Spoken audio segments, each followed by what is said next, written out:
You're listening to What on Earth is Happening here on Republic Broadcasting. I'm your host, Mark Passio. My website, whatonearthishappening.com.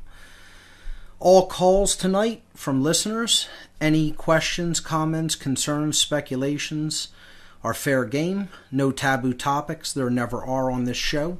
The call-in number to join us, 800-313-9443. Let's go back to the phones and hear from John in Seattle. John, you're live on What on Earth is Happening. Welcome. Hello? Yes. Hi, John. You're live. Hi. Sorry, I'm back on. I was the first caller tonight. I hope it's okay. Oh, no worries. Great. I guess I'm just hungry for more truth tonight. I have a question. I would like to know your thoughts about Aleister Crowley. And I've noticed between several different researchers that there's different opinions upon their views about who Aleister Crowley was and his role in our modern society today. And like Freeman, for instance, his material is pretty interesting. And Anti-Crowley, yes. Right. And I would just like to, I haven't heard you really state one way or the other where you might fall. I'm going to give you the best location to go to check out my views on Crowley, where I, as meticulously as possible, give my view of the man and his work. That is the show that I did with Bob from Cincinnati on Occult Empire, on his show Occult Empire, called Thelema. Okay, if you listen to that show, I essentially broke down the Thelemic philosophy, and I talked about Crowley's work as having to be distinguished from Crowley the man or his personal deeds. Okay, a teacher can put out good spiritual information and then not walk the path, and this was clearly the case with Crowley. So, and also you have to understand that Crowley wasn't himself consciously always writing his works.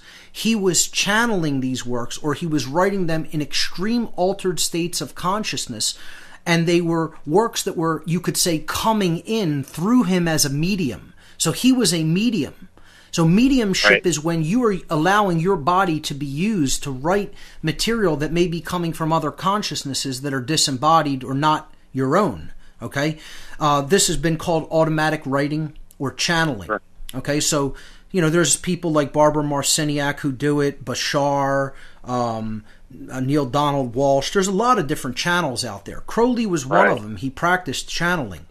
So you have to very much make the discernment that when you read his writings, you may be reading one consciousness or another consciousness or his own ego-driven consciousness at certain times, and you have to be aware of that flow in his writing and realize, hey, it could jump from one state of consciousness to another on the same page.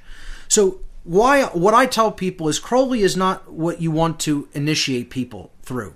Bad idea, okay? Because it's so complex. It's an enigma. It's a puzzle, okay?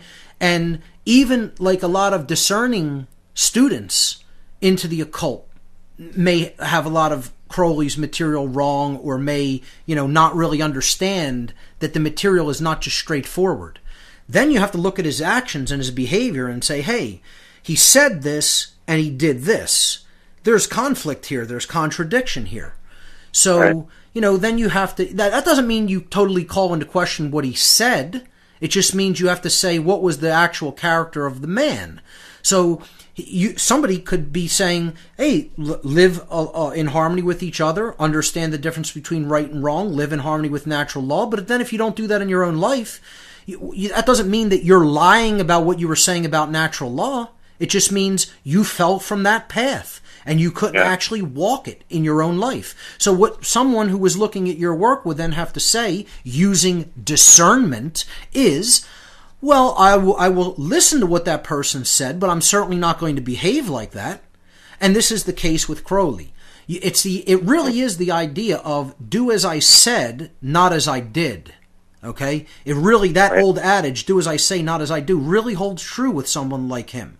So I tell people, read and discern his work and understand it's complex, it's enigmatic, and there's more than one thing going on there. It's not just him writing it in his everyday state of consciousness. You have to be aware of that. But then take to heart what resonates with truth, and then you got to look at his behavior and say, well, he fell from that path. He didn't live like he said, so certainly don't pattern your life after his. Hey, look at how natural law rewarded him. How did he end up? Yeah. He ended up penniless, drug addicted, dying of lung problems because of his drug addiction and his poor health in a hovel, alone, with hardly anybody around him caring about him. That's how he went out of this world. Okay? Natural law probably caught up with him in this domain, in this realm. So that's kind of my take on Crowley. I really like his material. I like some of his writings. Not all of them. I don't agree with all of it. And I think you have to really discern between the writings in the spiritual domain that he channeled versus the consciousness of him, the man, and his behavior in the 3D world, which there's a lot of contradictions there. So it requires discernment, and it's certainly not a place you want to start if you're starting to look into spirituality, or if you're starting to look into occultism. Crowley is a place you want to end up at, not start at. Right. Yep. I hope that answers your question. Sure did. Great. Thank you so much. John, thank you.